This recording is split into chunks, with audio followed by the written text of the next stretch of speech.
What's up, my Taroversians? Welcome to our next tarot card reading. I don't know exactly what's going to come up in this reading, but the energy that I draw upon is going to be love. It could be what your person's feeling towards you, if I pick up on that, or it could just be messages that you need to hear about your love life. Now, love can be a metaphor for love with someone else that's like non-romantic, like, family or friend. It could be about your relationship with yourself, which is usually reflective of the love that I pick up on the other person anyways. But most likely this is going to be about somebody that you have on your mind. And like I said, we'll see if it's about like how they feel towards you or just like what you need to hear.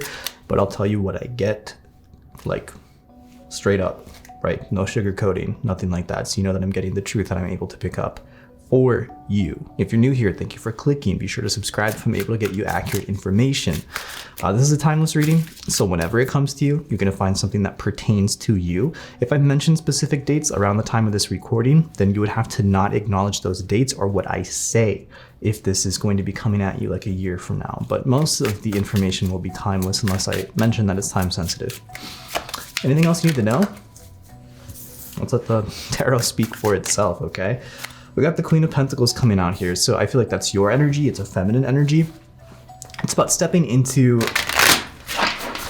your solidarity, feeling self-sufficient, being able to nurture yourself, I feel like. Being able to be there for yourself. There's something that you want to say to somebody. It feels like there's unspoken or unsaid words between you and somebody else. I'm picking up on justice after that, and again, I'm seeing the written. There's something that needs to be written here between you and another person, and I see that in both cards.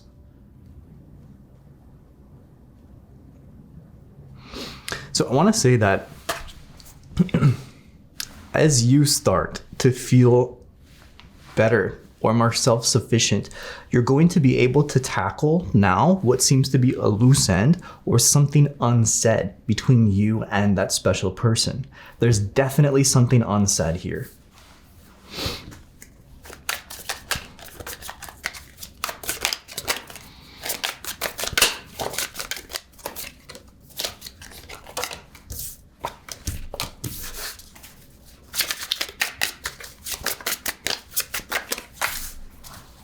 We got the Lovers in Judgment. That's crazy.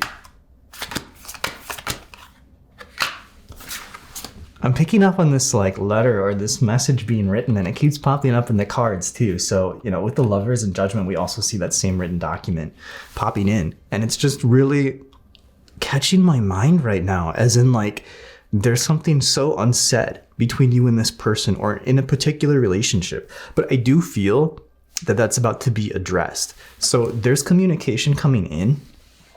And because we have justice and judgment, there's finality to this communication. There's karmic finality. There's balance coming in.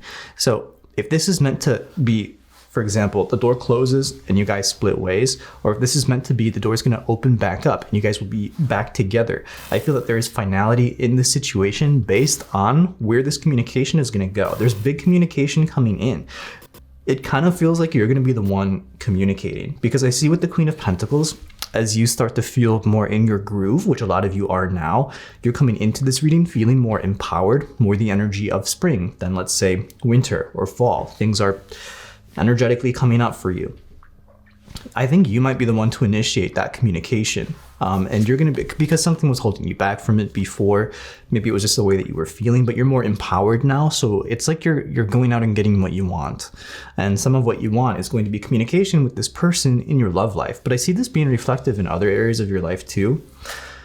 It's not just love that I feel like you're going to be getting finality in, or going after what you feel like you deserve or what you want. In other areas of your life at this time, you're going to be communicating, right? And I just see you as the one initiating the things that you want to do. And it's like you're going to get shit done. And I feel like things are going to work out in your favor 99% of the time, because based on how you're feeling with the Queen of Pentacles, you have flow. You understand direction. And because of that, intuitively, that's why you're communicating. That's why you're putting yourself out there, because you know that things are going in a certain direction for you now, which they weren't before. You were either blocked or you were going against the flow, which caused you a lot of issues, a lot of pain, a lot of confusion. That's clearing up for you right now. So then with the Lovers and Judgment, I mean, that's just a deeper message about this person. And I feel like you're going to understand where this goes next with them, right? The communication is going to be big.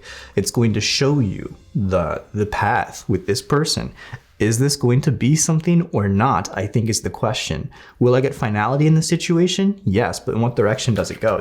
Now something fell out at the bottom.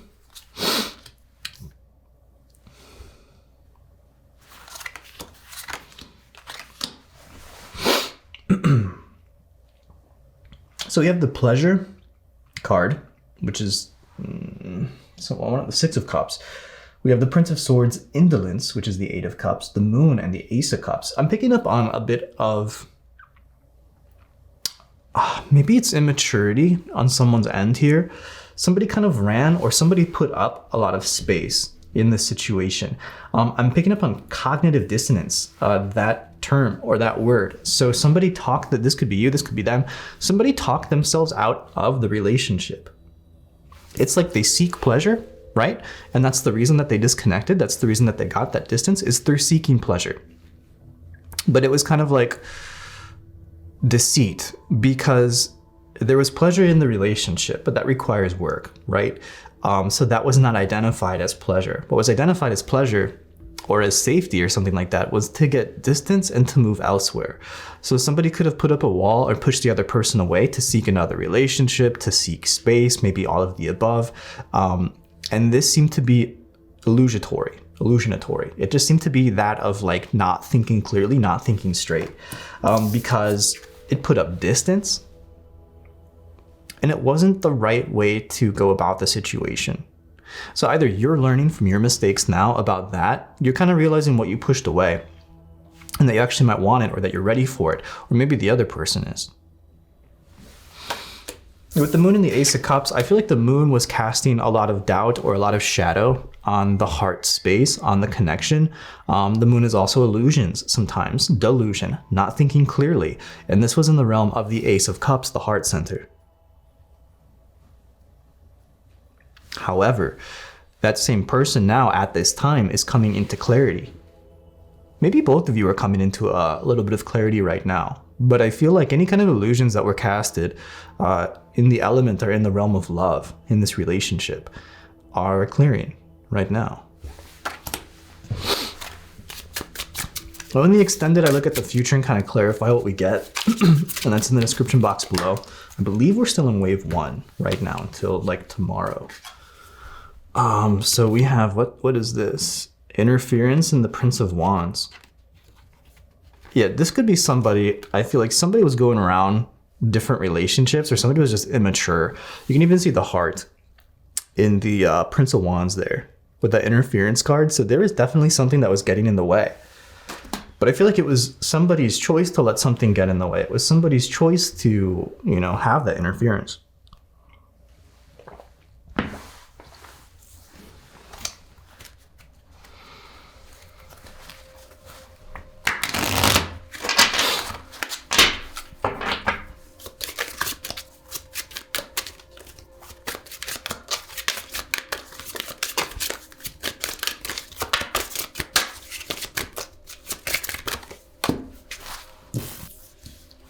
We got the Gate and Pisces, our first 2 cards. That's cool. Let's do 2 more. The Light.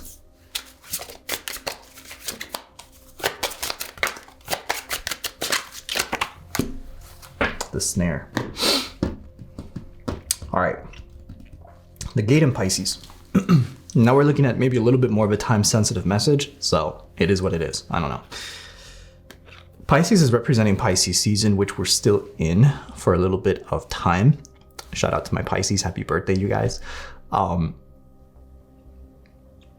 So during Pisces season is the trial, the tribulation, or the initiation before the gate opens, I feel like, into what I was picking up on in the beginning, the communication, the finality, the judgment energy. So don't expect much. I don't know for how much longer we're in Pisces season, but don't expect much but mystery, questions, clues, about love or relationships during Pisces season, it's still going to be a strange time.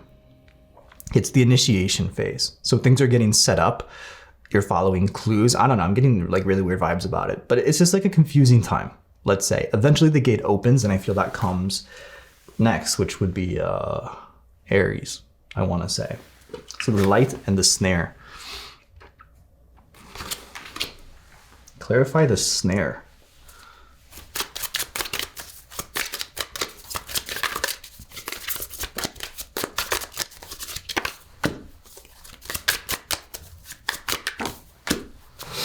Three of Cups and the Four of Pentacles is the snare. Just FYI for the next thing that we're going to talk about. So the light is kind of in contrast to the moon. Is it moonlight or is it sunlight? You know what I mean? It depends on like what light is being cast on the situation. And I feel like as the gate opens in this new season, it's sunlight. The moonlight moves. There's also a feeling of an eclipse. I don't know when that is, but I feel like there might be a lunar eclipse coming in or something like that. This shows me after the gate opens though, that questions turn to answers is basically what I'm picking up on. More specifically, what was holding somebody back comes to light, maybe consciously for them so they stop doing it, but you might also start to realize more deeply what that was. This either will be something that you realize has held you two back from abundance and togetherness, or you're going to realize what was holding you guys back. Maybe it's both here. Again, I'm picking up on a bit of a third party situation for some of you. So there was third party interference, not going to beat around that bush. Let's go ahead and draw a little bit on that third party stuff.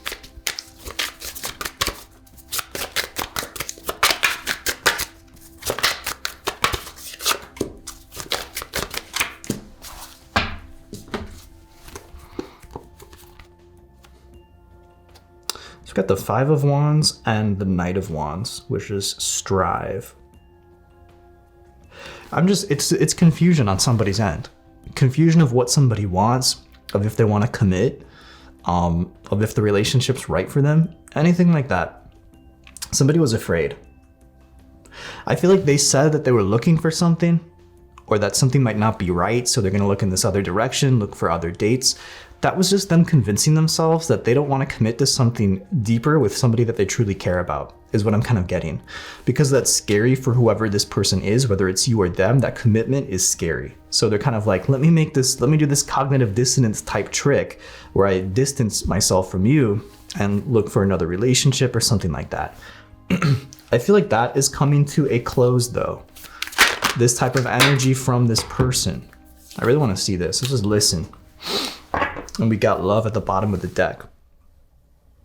Now, whether this information means you should take them back or not is up to you. They may have made you feel very devalued. They may have done some really shitty stuff. Even if this reading says, hey, they're coming back, I'm not saying that you should take them back if you feel like you weren't valued. That's up to you. Figure out how you feel, right? And base your actions off of that. Escape and surrender. Celebrate and earth. So escape and surrender was this person's energy. I feel like what we're kind of talking about, what they've done. Again, I see that sun that kind of looks like a moon. It's hard to tell.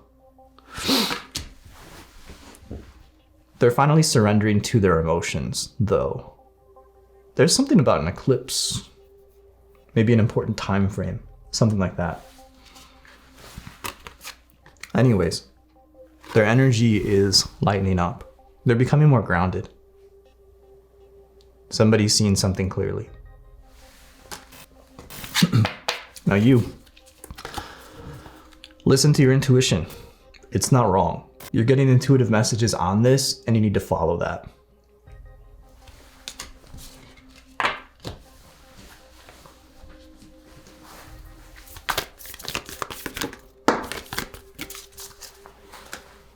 We got the Peacock's Tail and the Virgin's Milk. So interestingly enough, the first card that we pulled, I saw the breast and I was like, abundance, right? What kind of symbolism is that? And now we're getting the Virgin's Milk. So it is what it is. These are some of the messages that we're getting here. I want to read for that card right now and see what that's about and what it might mean. I feel that's more specifically directed towards you, the viewer, regardless of what side of the reading you're on. So this is innocence, naivety, and purity. In alchemy, lac virginis is a mystical substance supposedly coming from the virgin's breast. The alchemist asks, how can it be? How can milk come from one not carrying a child? That's precisely the nuanced teaching of the virgin's milk. When studied as an alchemical concept, it points to a lack of awareness or experience that the alchemist would rather not reveal. Yes, this milky substance is a symbol of purity and innocence, but its shadowed side is naivety and even denial. When the virgin's milk appears, discernment and honesty must be applied to the work. Is something being glossed over, rushed, or presented as perfect? There are likely complexities that need to be addressed so the alchemist can gain the maturity to handle what's next. Go deeper. Watch the movie, The 40-Year-Old Virgin. Ponder patience as the remedy. So you could be looking at something with rose-colored glasses. There could be immature behavior on your part that now is being called out by your higher self, and you're kind of coming face to face with that.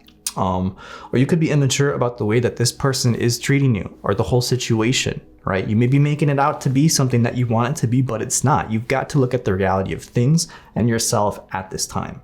At least that's what I'm picking up from that reading. You may have gotten some other things from it.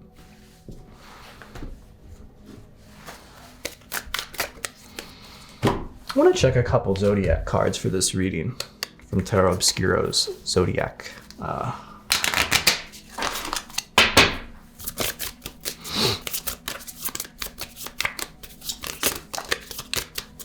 Let's do 3. 1, perfect.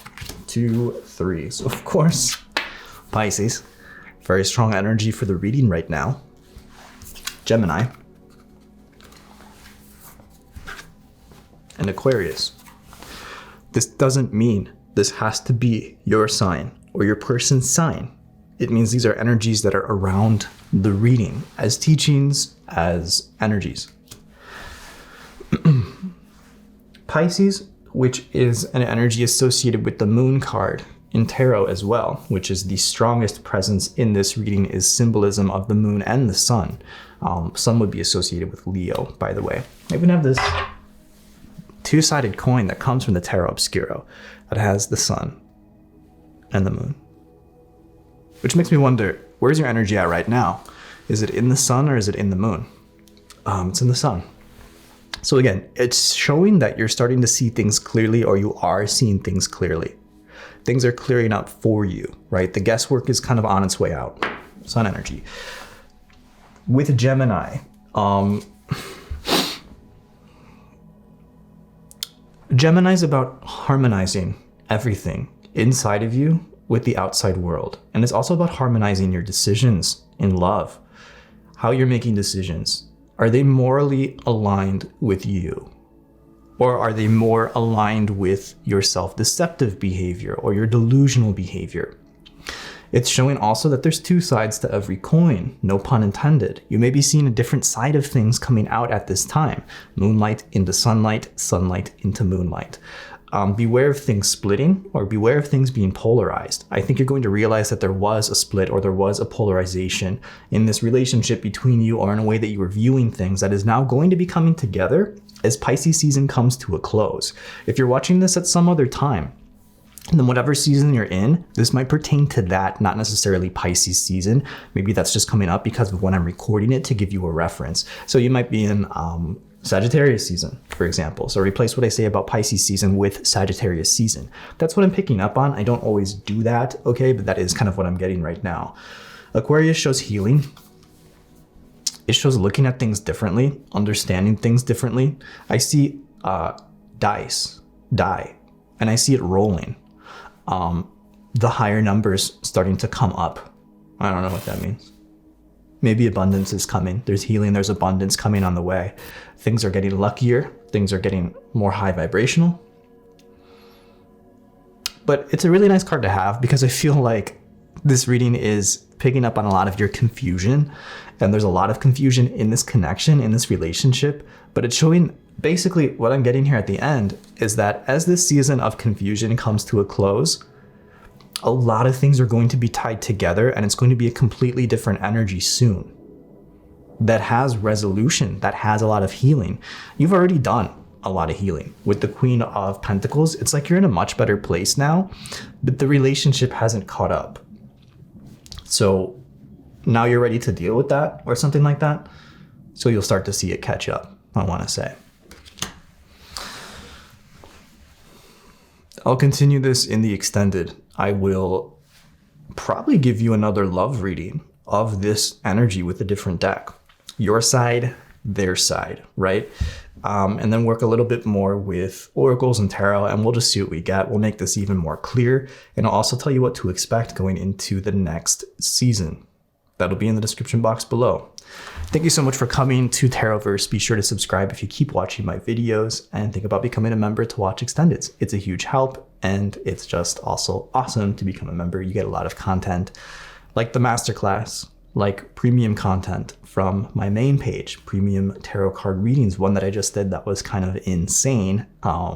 So think about it, and thank you very much.